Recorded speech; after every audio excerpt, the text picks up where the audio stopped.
শুরুতেই জানিয়ে দিচ্ছি সংবাদ শিরোনাম, এরপর থাকছে বিস্তারিত। রাতারাতি শ্রমিক লীগ থেকে শ্রমিক দল নেতা বনে যান দেলু। বিস্তারিত।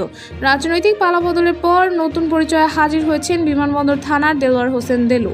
দীর্ঘদিন শ্রমিক লীগের বিভিন্ন পদে থাকা দেলু এখন নিজেকে শ্রমিক দলের নেতা বলে দাবি করেছেন। জানা গেছে তিনি তার পূর্বের রাজনৈতিক পরিচয় গোপন করে বিমানবন্দরের রেন্টে কার ব্যবসা দখলের চেষ্টা চালাচ্ছেন। এ নিয়ে তিনি বিমানবন্দরে থাকায় থানায় একটি মামলাও দায়ের করেছেন। তবে অনুসন্ধানে বেরিয়ে এসেছে 2010 সালের তিনি বিমানবন্দর থানা শ্রমিক লীগের দপ্তর সম্পাদক ছিলেন এবং 2024 সালেও মহানগর উত্তর শ্রমিক লীগের কার্যকরী সদস্য ছিলেন।